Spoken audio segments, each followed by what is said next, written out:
Las causas son multifactoriales, exterorreceptivas, interoreceptivas más sistemas funcionales de procesamiento y ejecución de la información adquirida. Claro que es correlacional. Porque a final de cuentas, la inteligencia no es una estructura o fenómeno causado, sino un concepto que le otorgamos a determinada construcción psicológica capturada en una métrica general de desempeño cognitivo-conductual del sujeto. ¿La mente qué es? Es precisamente el asterisco conjunto asterisco de operaciones a nivel neurobiológico con características de métrica cognitiva conductual a través del sistema que se encarga del medio de ajuste, el cerebro y sistema nervioso. Es decir, es la resultante de dichas operaciones. Sus explicaciones siempre serán correlacionales. En términos generales, afortunadamente encontré el paper La inteligencia y muchos otros procesos superiores. ¿Es esto? Menor que la inteligencia general es una construcción psicológica que captura en una sola métrica el nivel general de desempeño conductual y cognitivo de un individuo. Mayor que el cerebro es solo un órgano más dentro del sistema nervioso. Decir que no se pudo haber generado sin guía es anular o negar que existen células neuroreceptivas y toda una red. Hasta las moscas tienen cerebros conformados por unas 300.000 neuronas. Pero ellos van más allá. Ellos dicen que tal vez el cerebro sí surge por un proceso no guiado, pero entonces, el cerebro no podría ser fuente de las facultades cognitivas que nos llevan a encontrar la verdad porque, 1. La selección natural no busca la verdad, sino la adaptación. 2. Significa que la mente no depende del cerebro.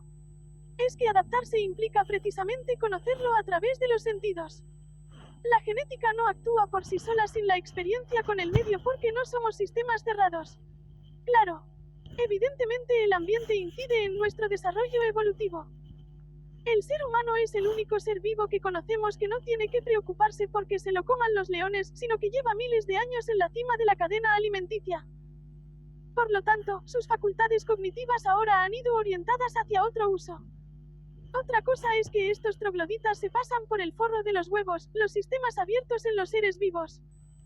La homeostasis energética requerida para que el cerebro pueda operar sus múltiples funcionalidades. Otra cosa que estos teólogos se pasan por el forro de los huevos, los sistemas abiertos en los seres vivos. Esto es simple. Dicen que el naturalismo no puede explicar la eficacia de las facultades cognitivas para comprender hechos de la realidad. Sin embargo, solo tenemos que observar las naturalezas del sistema nervioso para poder ver si efectivamente pueden o no. 1. El cerebro es un órgano. Si 2. El cerebro es interoreceptivo y exterorreceptivo. Si 3. El cerebro es parte de un sistema de ajuste al medio. Si 4. El cerebro es parte de un sistema abierto. Si con estas 4 características naturales principios operatorios podemos esbozar una amplia gama de funciones que posibilitan al ser vivo a ajustarse de X o Y manera al medio. Parte del medio son los hechos de la realidad, los cuales, entre mayores capacidades cualitativas de los sistemas cognitivos, mayor capacidad de aproximación a tales hechos de la realidad.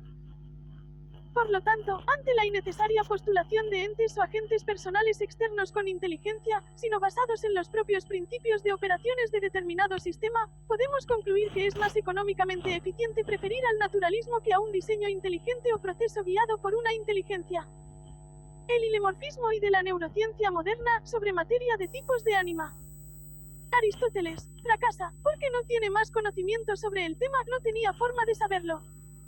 También dije en mi audio que Aristóteles es uno de los pilares de la psicología.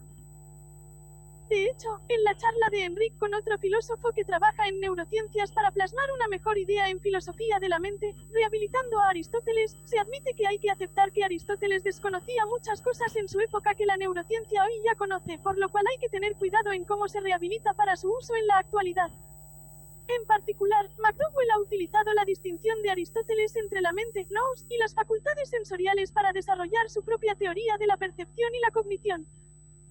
En su trabajo, McDowell argumenta que la mente es una capacidad inmaterial que se encuentra en el ser humano y que se activa en función de la información que recibe a través de los sentidos. Según él, la mente es capaz de procesar y comprender la información sensorial para formar un juicio y una percepción significativa del mundo que lo rodea.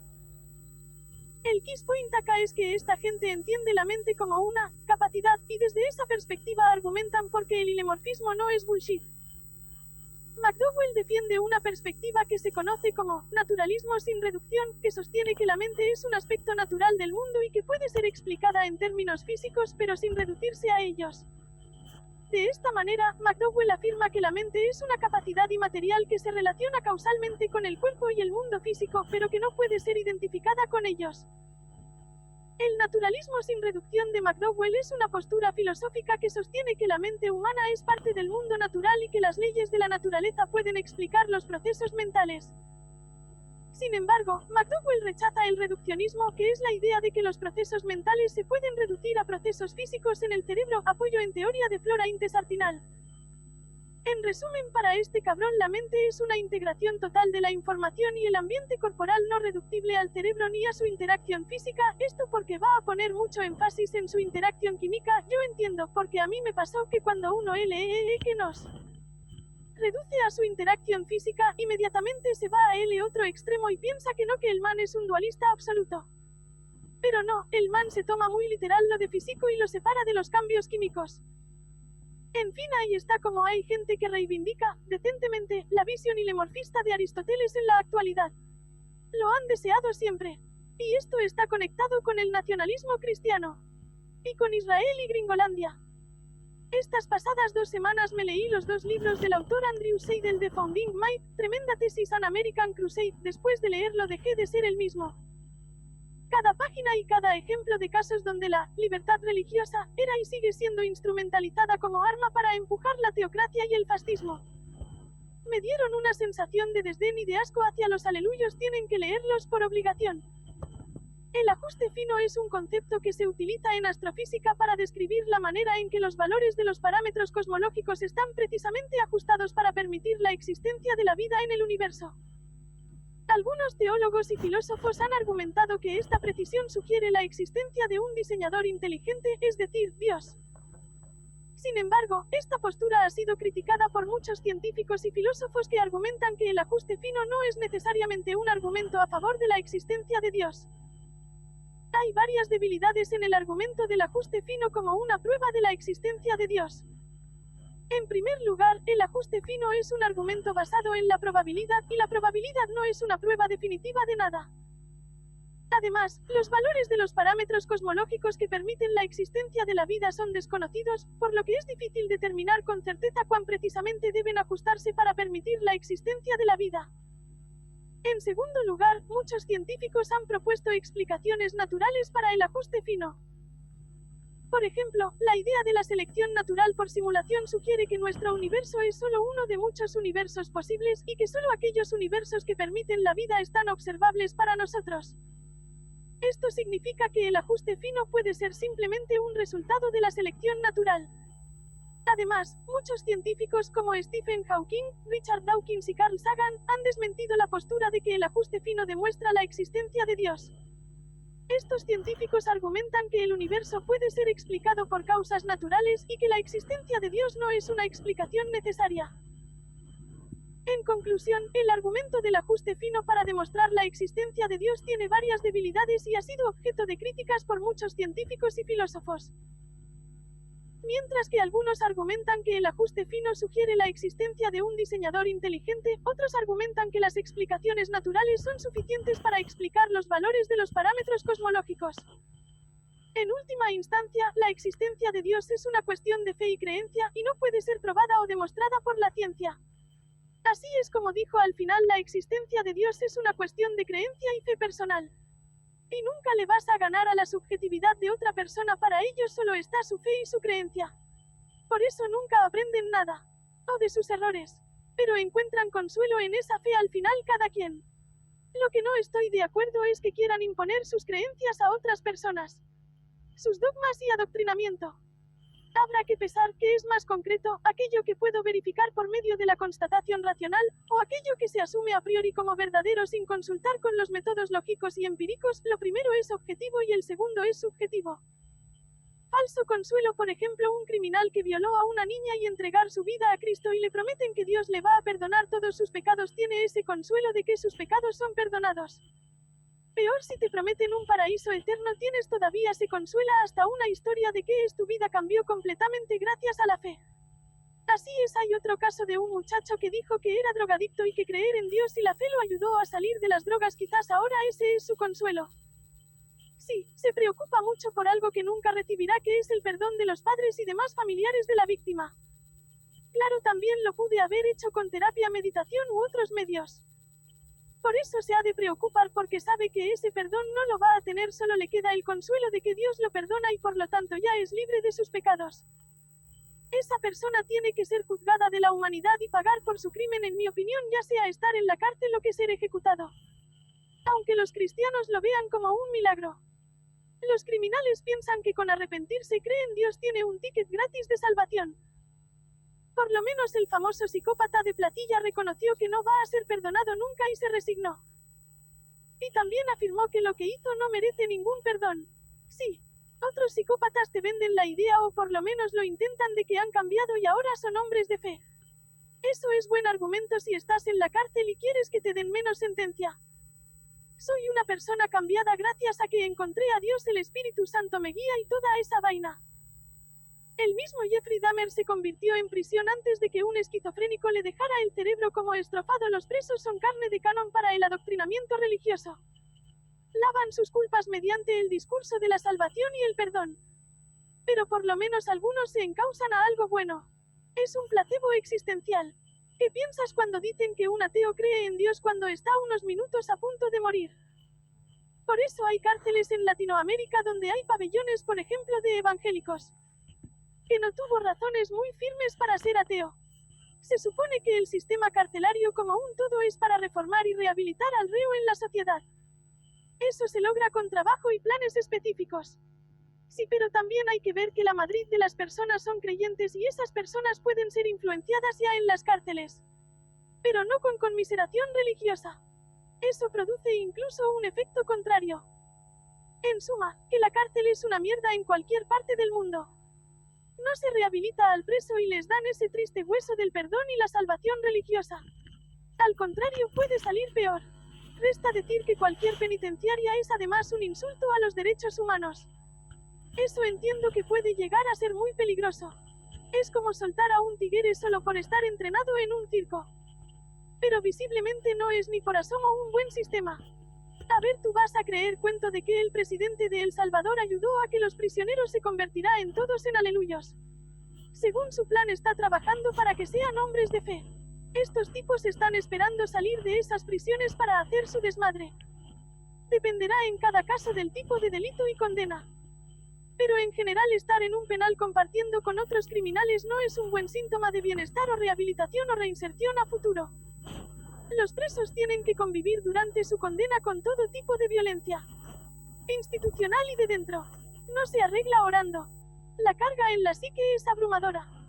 Según él, el plan es convertirlos en personas que aporten a la sociedad desde la cárcel. Pero no creo que vaya a servir de mucho.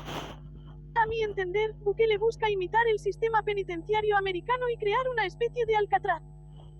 ¿Qué te parece el modelo de prisión en Escandinavia o en los Países Bajos? Que han demostrado resultados positivos.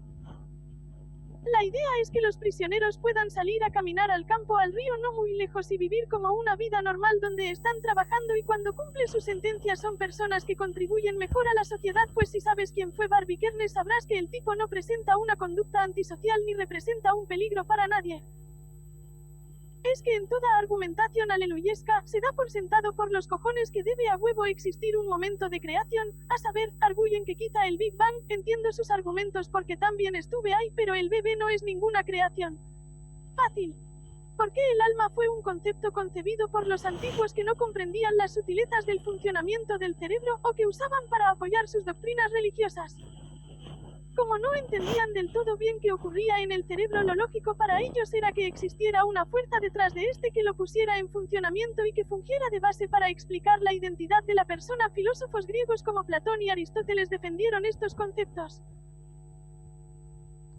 Sin embargo, el problema ocurre que cuanto más pasa el tiempo y más se entiende el funcionamiento del cuerpo y el cerebro humano, más se entiende que la consciencia es producto del funcionamiento del cerebro. La identidad es explicable por la herencia de patrones por parte parental o de la imitación de patrones sociales. No somos seres aislados, nos construimos con la sociedad. Yo soy yo y mi circunstancia, decía Ortega y Gasset. En conclusión, como diría uno de mis pensadores favoritos, Claude Lévi-Strauss, el alma, como muchos elementos mitológicos, fue postulada por los antiguos debido a su incomprensión de las causas naturales y es un concepto problemático y, repito, arcaico que se vuelve superfluo cuanto más se estudia de biología. Como ya se ha dicho por aquí, es perfectamente aplicable el principio epistemológico de la navaja de Occam y rechazar una explicación anticuada y ya superada. Bueno, lo siento, pero lo tienen que probar el creatio ex nihilo o ex deo o ex materia. Lo cierto es que el Big Bang es solo un estado de excitación en el campo de energía residual del vacío. Hay muchos modelos que describen los estados previos al Big Bang, ergo no hay momento de TREACION, es solo un cambio en la métrica de expansión. En serio, hay que hacer una exégesis o hermenéutica o validación a partir de la acepción de la locución latina, creatio. Creatio igual a creación. Es simple. Hay que retorcerlo. Creatio ex nihilo significa CREACION a partir de la nada. Creatio igual a creación, refutalo si es que puedes. Creatio es una palabra en latín que significa creación. En el contexto religioso, creatio se refiere a la idea de que un ser supremo, como Dios, creó el universo y todo lo que hay en él. Esta idea es central en muchas religiones monoteístas como el cristianismo, el islam y el judaísmo, y se encuentra en sus textos sagrados. Producir igualmente exige un agente que produce o crea. No el contexto filosófico, creatio, también puede referirse a la creación ex nihilo, es decir, la creación a partir de la nada.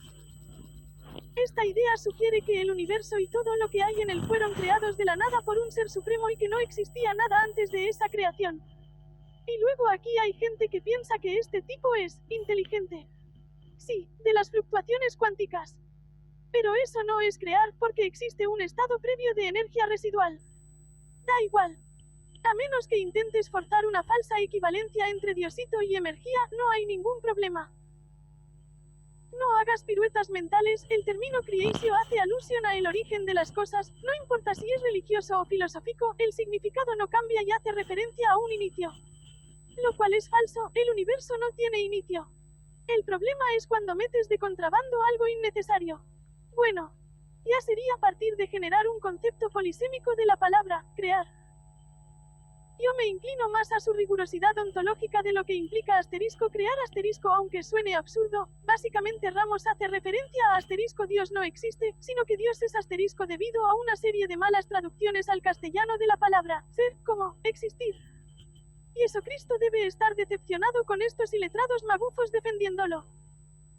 Y si en realidad los objetos no tendrían ninguna finalidad más el fin de ser cosas intersubjetivas que se moldean intersubjetivamente para estudiar algo o para sí mismo no tiene valores o para nuestro intersubjetivismo utilitarista. Por principio se entiende el estamento básico de que se parte. Rector es que dicho principio rige para explicar la realidad.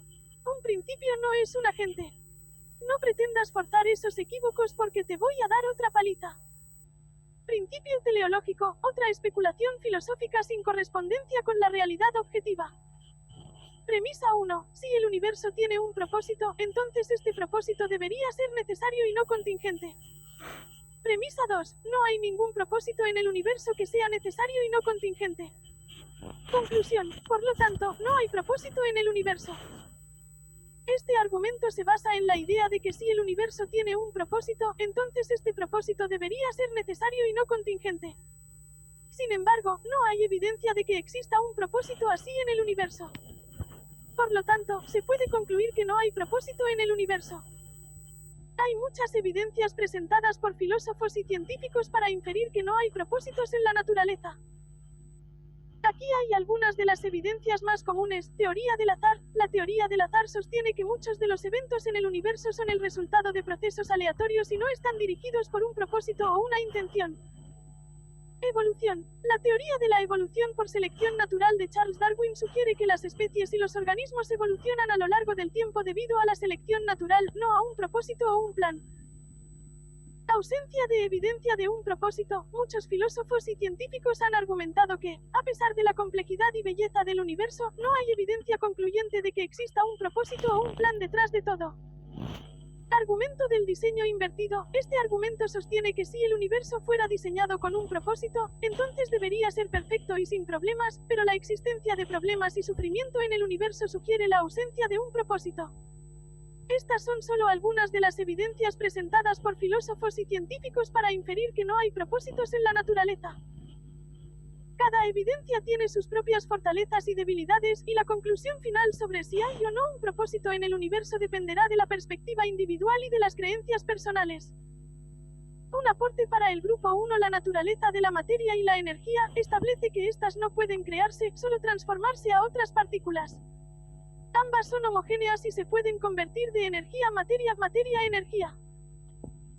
Dada su naturaleza, que se describe en la ley de la conservación de la materia y la primera ley de la termodinámica, esta debe ser necesariamente eterna. Antes del tiempo Planck existía energía, materia.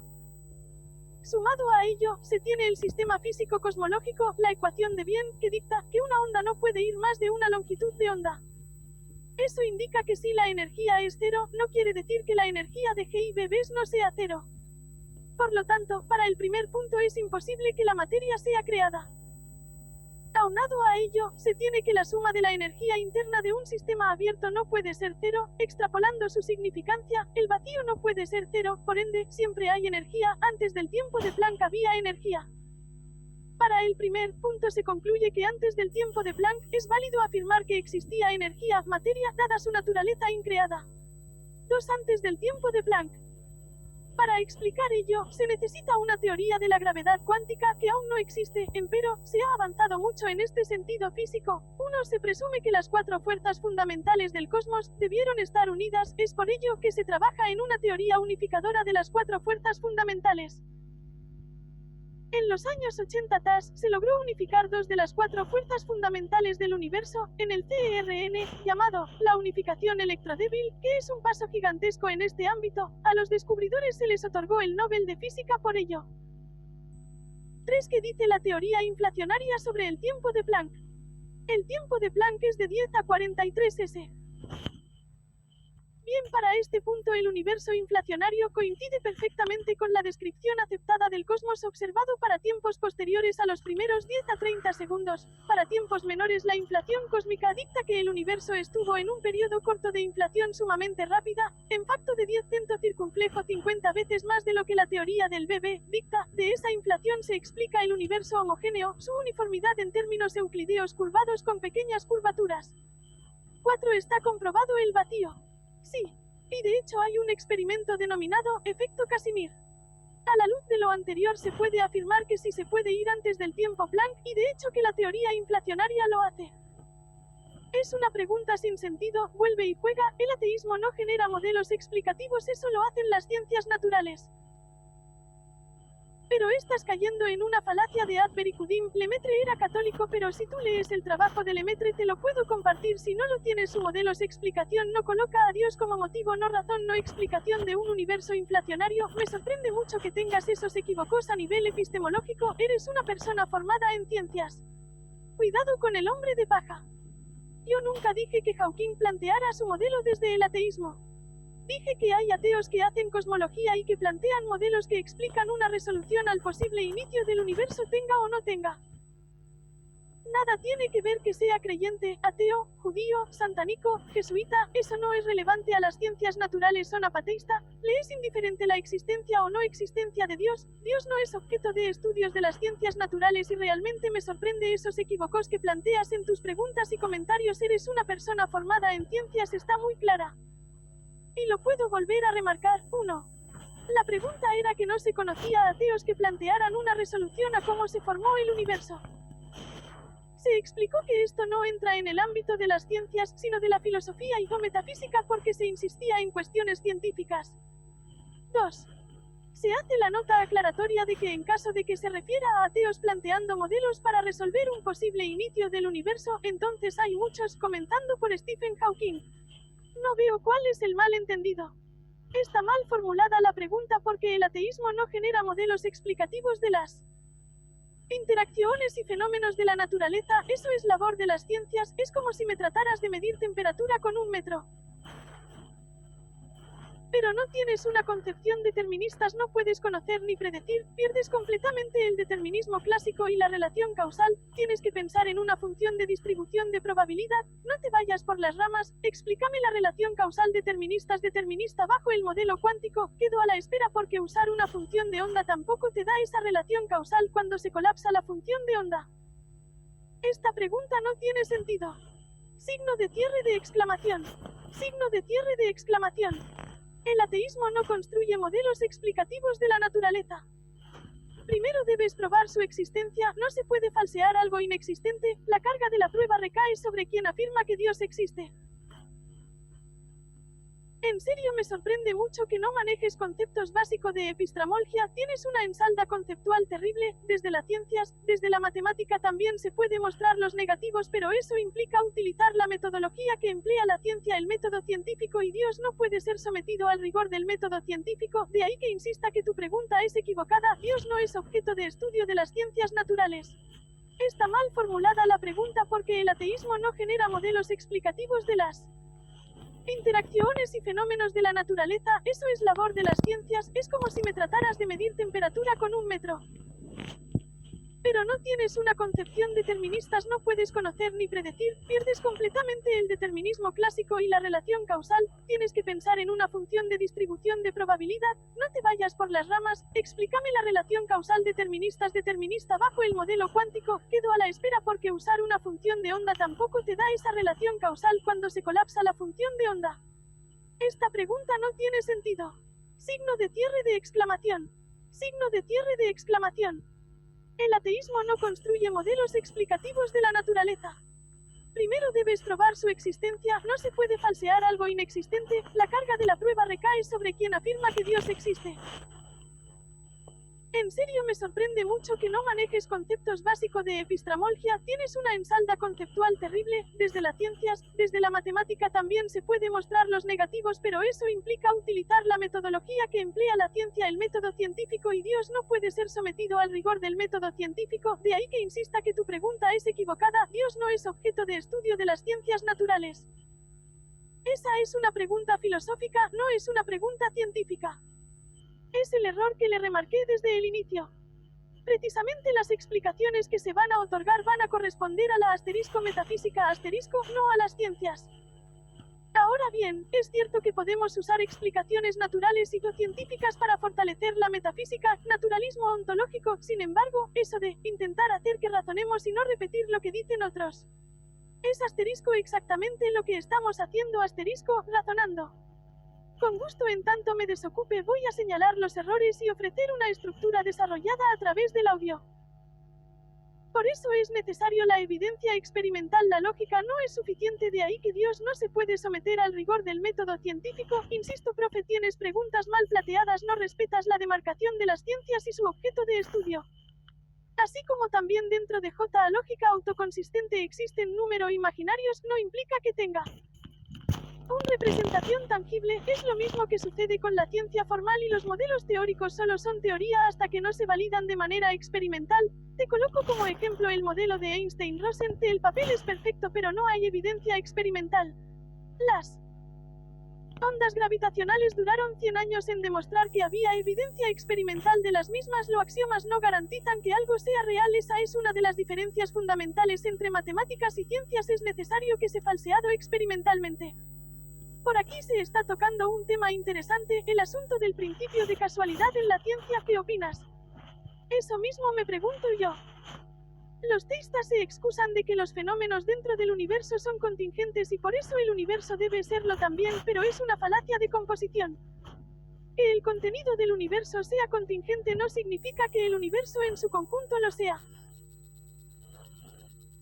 Es que estás cayendo en una falacia de autoridad, da igual que la gente sea atea o creyentes, es indiferente la metodología propia de las ciencias, le es indiferente tus creencias, no entiendo cuál es tu necesidad de mezclar las ciencias con creencias personales, falacia de autoridad otra vez, hermano, en serio que sean creyentes no valida que Dios exista, ninguno de los grandes científicos que has mencionado han desarrollado sus aportes colocando a Dios como explicación de los mismos, se te olvidó mencionar a Newton.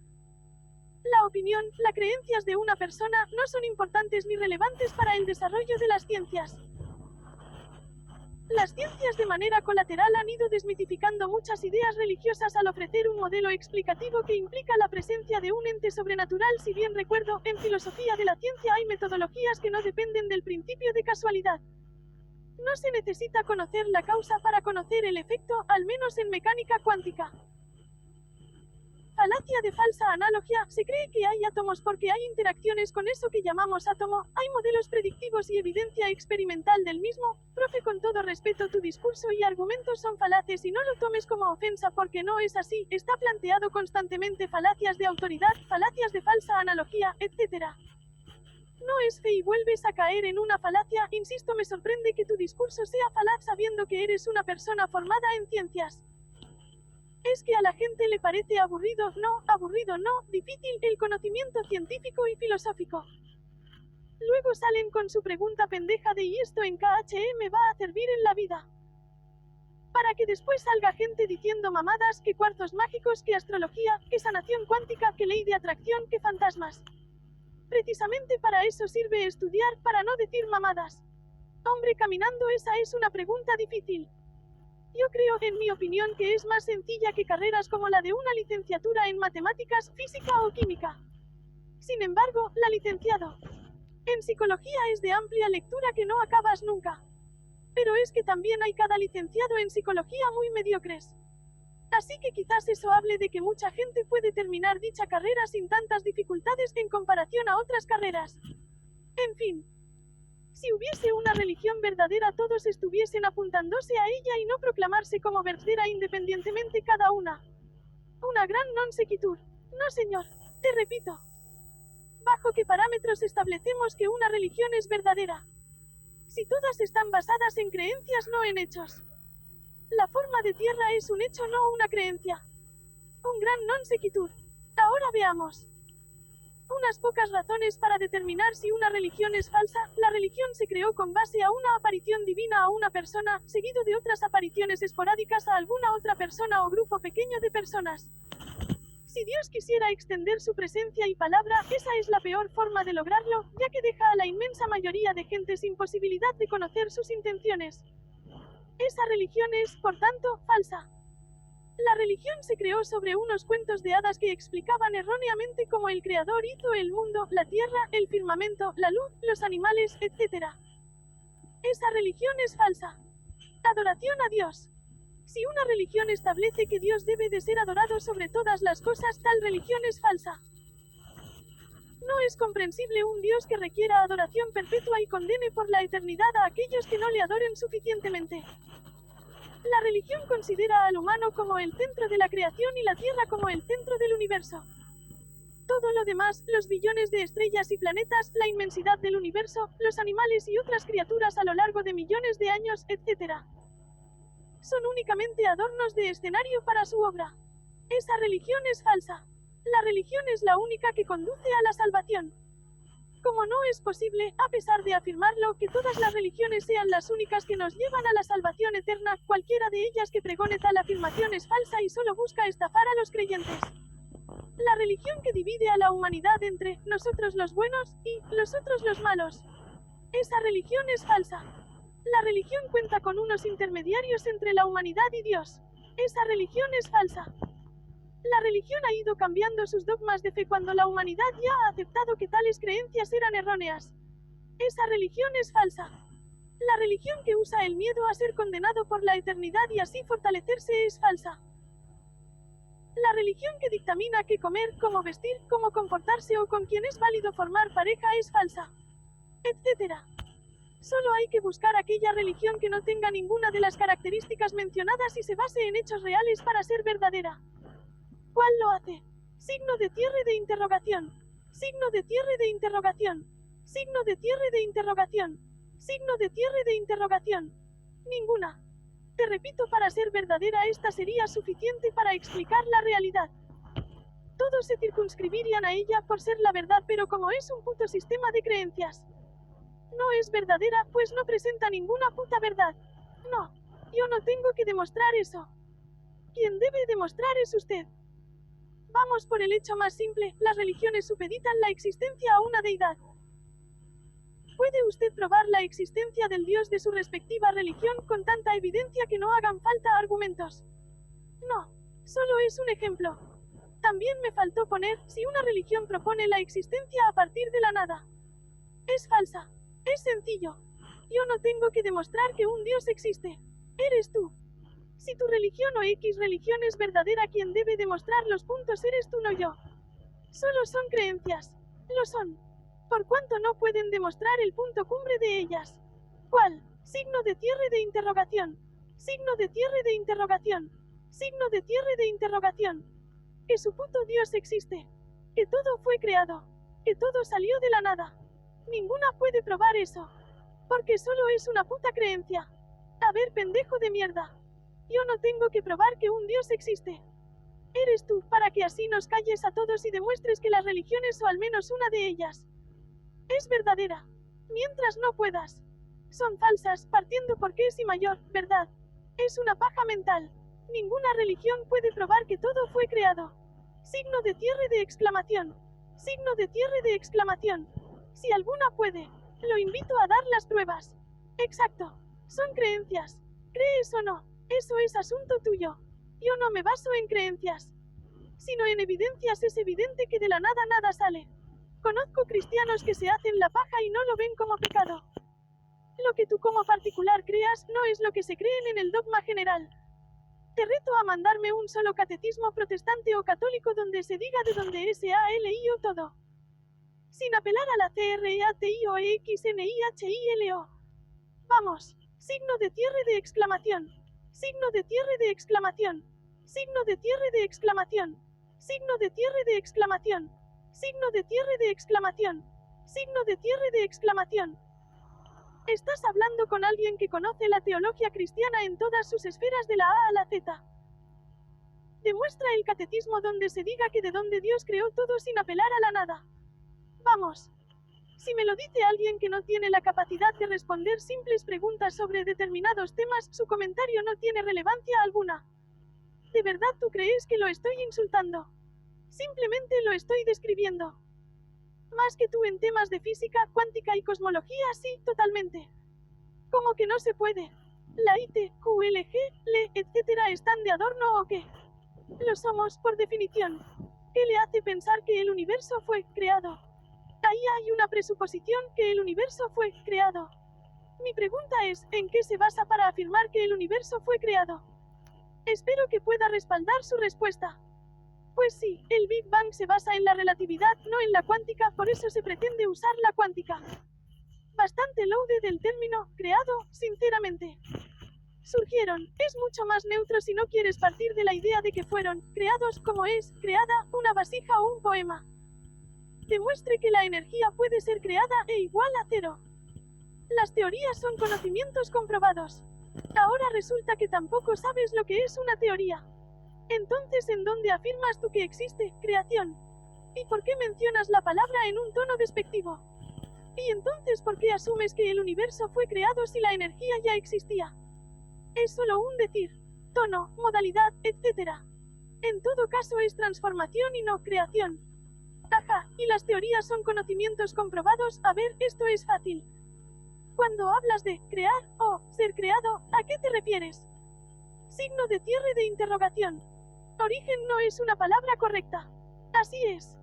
Desde hace muchos años he estudiado la historia de la cosmología. Desde el modelo de N. Turok, fluctuaciones cuánticas, universos cíclico conforme de Penrose, el modelo de Hartle-Hawking, etc. Y por cierto, antes de que la pifis, la teoría del Big Bang asterisco no trata sobre el origen del universo asterisco.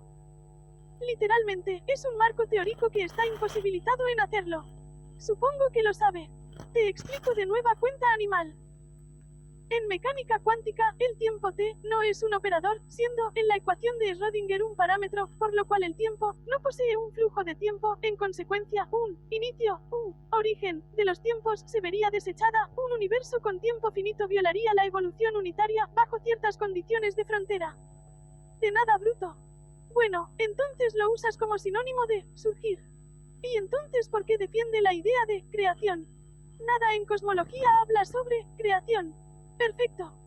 Lo que todavía no entiendo es lo de los animales, pero eso ya es otro tema. ¿Origen de qué? Porque el universo tampoco tiene un origen. Le voy a explicar lo que expliqué en otro grupo sobre este mismo tema. Ponga atención. La teoría del Big Bang no habla del inicio del universo, literalmente no puede hacerlo. El Big Bang es una condición de estado del universo primigenio en donde este mismo tenía el tamaño de todo nuestro sistema solar. Era una sopa caliente de partículas con simetría en temperaturas en diferentes regiones, lo cual solamente puede explicar algo de la geometría del universo, su planitud y su expansión, pero hasta ahí. Hasta ahí llega la teoría del Big Bang. Posterior a ello, surgen otros problemas que el Big Bang no puede resolver, como ¿de dónde viene toda esa materia y energía? ¿Cómo es que esa bola enorme de partículas tiene simetría perfecta de temperaturas en diferentes regiones y no ha tenido tiempo para poderse generar? Este último se le llama asterisco el problema del horizonte asterisco, el cual significa que no hay explicación para que en un punto A de la región del fondo cósmico de microondas se tenga la misma temperatura exacta que en el punto F, y así en distintos puntos con temperaturas exactas. Ejemplo, si tenemos una habitación que queremos enfriar con un aire acondicionado, tenemos que esperar un tiempo considerable a que la habitación tenga la misma temperatura en distintas regiones. Pues no ocurre así con el Big Bang, ya que al expandirse esa bola enorme, el tiempo en que tardó en expandirse no concuerda con el de las temperaturas en distintos puntos. ¿Cómo se resuelve esto? Signo de cierre de interrogación. Signo de cierre de interrogación. Porque el estado del universo está descrito por una función de onda, si por ello la MC es parte fundamental dentro de cosmología, bruto. Claro, por definición, somos animales. Eso es cierto. ¿Cómo cuáles? Fue entonces que vino asterisco Alan Guth asterisco y asterisco Andrei Linde asterisco, quienes en trabajos separados plantearon un mecanismo interesante denominado asterisco inflación eterna o caótica asterisco. Este mecanismo asterisco pre-Big Bang asterisco resuelve por completo el problema del horizonte a través de un cambio de estado o de fase del universo primigenio. Imaginemos que tenemos una botella de agua destilada y una botella de agua común. Ambas las metemos a congelar a la misma temperatura. Notaremos que el agua común sale totalmente en estado sólido, en cambio el agua destilada sale totalmente en estado líquido. Esto se debe a que el agua destilada no posee los minerales que permiten la cristalización a bajas temperaturas. Sin embargo, se puede cristalizar en milésimas de segundo si golpeamos la botella de agua destilada provocando una perturbación que posibilite el cambio de estado de manera inmediata. Pues de esta forma, fue lo que inspiró a Alan Guth el mecanismo de la inflación, un cambio de fase que no solo permite adquirir simetría perfecta de temperatura en el fondo cósmico de microondas en distintas regiones del mismo, sino que también posibilita un periodo de inflación acelerada en tiempos inmensamente ridículos. Esto ayuda a resolver cosas que el Big Bang no puede resolver. El Big Bang no habla de ningún inicio del universo, no puede hacerlo. El mecanismo de inflación ayuda a la teoría del Big Bang como modelo para explicar lo que el Big Bang no puede. Pero, esto lleva a otra pregunta: ¿cuándo o cómo inicia la inflación? Esta respuesta llega a los límites de la relatividad general, donde las leyes se quiebran por completo. Se llega a una condición de límite donde las asterisco fluctuaciones cuánticas en el vacío asterisco son el activador de dicho mecanismo inflacionario. Es aquí donde la relatividad general se acaba y pasa la posta a la mecánica cuántica. A partir de aquí, del primer segundo de Planck, la cosmología tiene mucho que contar todavía. No podemos hablar de ningún comenzar a existir, tampoco de ningún inicio. Solo tenemos condiciones límite de nuestras teorías. Cualquier argumento que busque plasmar un inicio absoluto, partiendo del primer segundo de Planck, es a todas luces una falacia ad ignorantiam, ya que, asterisco, como no sabemos qué hay más allá y hay muchos modelos que toman a la mecánica cuántica, por lo tanto, diré que el universo comenzó a existir o tiene un inicio. Asterisco, el argumento cosmológico Kalam que intenta partir de la cosmología, fracasa rotundamente debido a una cosmología mal comprendida y mal difundida por apologistas, pop como William Lane Craig o Andrew Locke. Son argumentos famosos, pero metafísicamente son asquerosos. No hay origen, solo hay cambio de estado. Y sí, la MC es completamente esencial ya que la relatividad general tiene un límite explicativo. La MC nos va a dar explicaciones del paso del universo de lo que era a lo que hoy es. No olvidemos que si Craig se quiere aferrar a la cosmología moderna, entonces debe aceptar que Dios lanzó los dados sin la capacidad de elegir, cosa que desde el punto de vista teísta es muy desfavorable. Ella te lo está diciendo, origen, más no creación. Se refiere al cambio de estado. Es decir, a la formación del tejido espacio-tiempo y las condiciones clásicas que podemos describir posteriormente con la RG, pero para ello, antes de eso está la MC. Porque tú mencionaste, creación. El universo asterisco no puede asterisco ser creado. El universo se define o entiende como el máximo sistema que contiene a todos los sistemas físicos existentes. Es decir, si hay así sea un vacío con partículas saltando de la virtualidad a la realidad, eso es universo en un estado altamente primitivo y caótico. Pues es más eficaz decirle conversión, transformación que origen. Porque hay procesos físicos, ergo. Hay universo dada la definición anteriormente expuesta. Formación más no creación, aprenda la diferencia. Toda región o proceso físico corresponde a estar dentro de un macrosistema. Y dale de nuevo con creación del universo. La mecánica cuántica es necesaria para explicar el origen del universo. Origen en el sentido de formación. Luego nos ponemos sensibles con los términos. El contexto, no olvides el contexto. Origen se puede entender en dos contextos, de formación a partir de algo y creación a partir de la nada. Pero si entiendes origen como formación, pues no hay ninguna necesidad de meter a ningún dios. Ya he comentado que es un término cargado de connotaciones. Porque creación se refiere más a algo que proviene de la nada. Y algo que viene de la nada es imposible. Lo que hacen los teístas es multiplicar entidades a lo pendejo, bueno, no todos.